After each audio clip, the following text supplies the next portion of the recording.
Hi friends, இன்றைக்கி வீட்டிலையே சூப்பரான மோமோஸ், அதுவும் ரொம்பவே ஈஸியான மெத்தடு.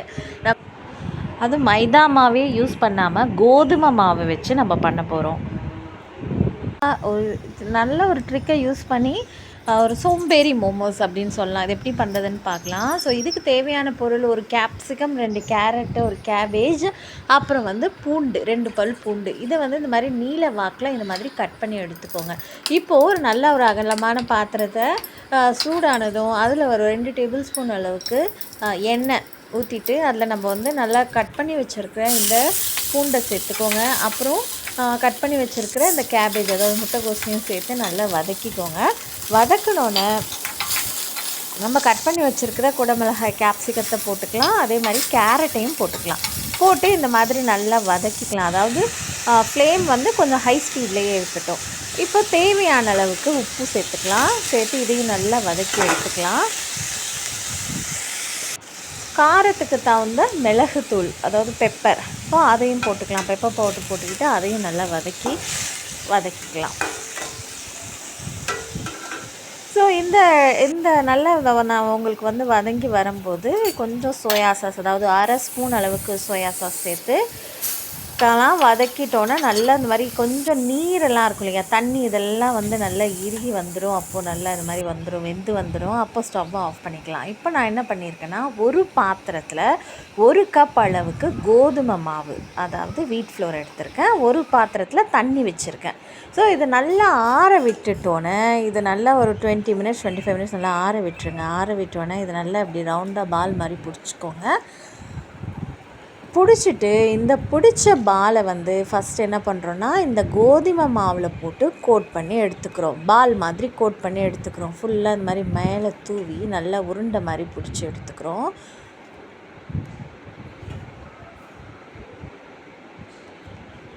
ஸோ இந்த மாதிரி நம்ம உருண்டை மாதிரி பிடிச்சி எடுத்ததை திருப்பி தண்ணியில் ஒரு டிப்பு இந்த மாதிரி முக்கி எடுக்கணும்.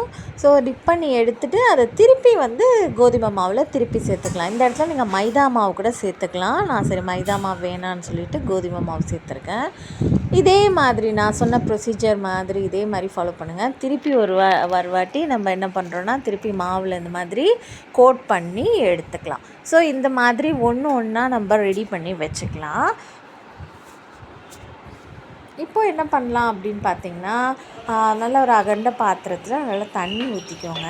தண்ணி நல்லா கொதித்து வரணும். ஸோ இதுக்கு இடையில் ஒரு ஸ்பூன் அளவுக்கு எண்ணெய் ஊற்றிக்கோங்க. அதாவது உங்களுக்கு லைட்டாக உங்களுக்கு ஷைனியாக கிடைக்கும். இந்த மாதிரி செய்கிறதுக்கு எண்ணெய் ஊற்றிக்கிட்டு நல்லா இந்த தண்ணி நல்லா கொதித்து வரும்போது, இப்போ நம்ம ஏற்கனவே ரெடி பண்ணி வச்சுருக்கோம் இல்லைங்களா, அந்த மோமோ பால்ஸையும் இதில் போட்டுக்கலாம்.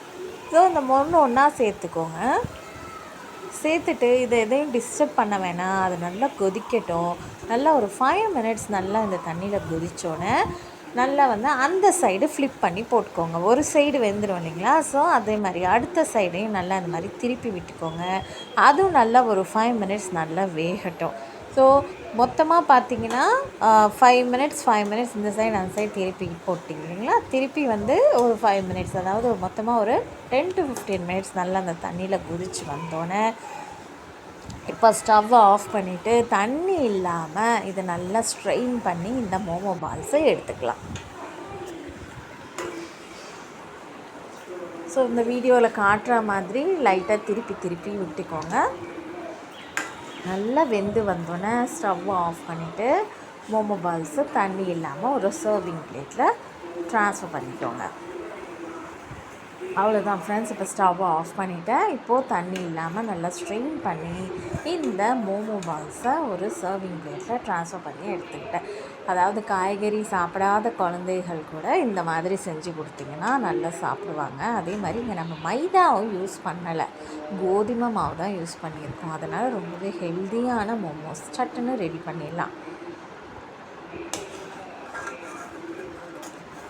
இப்போ வீடியோவில் காட்ட ப்ரொசீஜர் படி நீங்கள் ஃபாலோ பண்ணி செய்யுங்க. சூப்பராக வரும் மோமோஸ். நான் இங்கே கெச்சப் தான் எடுத்திருக்கேன். ஸோ கெச்சப் இல்லைன்னா நீங்கள் வீட்டிலே சாஸ் கூட ரெடி பண்ணி கொடுக்கலாம். நான் இங்கே கெச்சப் தான் வச்சு சர்வ் பண்ணியிருக்கேன். அவ்வளோதான் ஃப்ரெண்ட்ஸ், சூப்பரான சோம்பேறி மோமோஸ் ரெடி ஆகிடுச்சு. மறக்காமல் ட்ரை பண்ணி பாருங்கள். இந்த மாதிரி இன்ட்ரெஸ்டிங்காக யூஸ்ஃபுல் டிப்ஸு ரெசிபீஸ்க்கு ஹேமா தினேஷ் கிச்சனை சப்ஸ்கிரைப் பண்ண மறக்காதீங்க. சூப்பரான சோம்பேறி மோமோஸ் ரெடி ஆகிடுச்சு.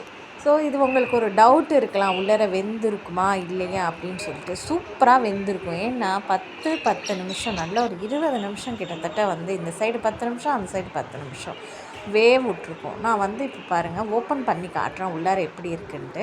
இங்கே பாருங்களேன், உள்ளார நல்லா லேயர் மாதிரி ஃபார்ம் ஆகிருக்கு பாருங்கள், தெரியுதுங்களா உங்களுக்கு? லேயர் மாதிரி ஃபார்ம் ஆகிட்டு உள்ளார வந்து காய்கறி இருக்குது. ஸோ அதனால் வந்து நல்லா வெந்துடும். இது மறக்காமல் ட்ரை பண்ணி பாருங்கள். ரொம்பவே ஈஸியான ரெசிபி. நம்ம வந்து ட்ரெடிஷ்னல் மோமோஸ் பார்த்திங்கன்னா அது ரொம்ப கஷ்டம் செய்கிறதுக்கு. மாவு பிணையணும், அப்புறம் அதை திரட்டணும், அதெல்லாம் இல்லாமல் ரொம்பவே ஈஸியாக ரெடி பண்ணிடலாம். ஸோ இந்த இடத்துல வந்து வெஜிடபிள்ஸ் பதிலாக பன்னீர் சேர்த்துக்கலாம், இல்லை சிக்கன் கூட நீங்கள் வச்சு சேர்த்துக்கலாம். தேங்க்ஸ் ஃபார் வாட்சிங்.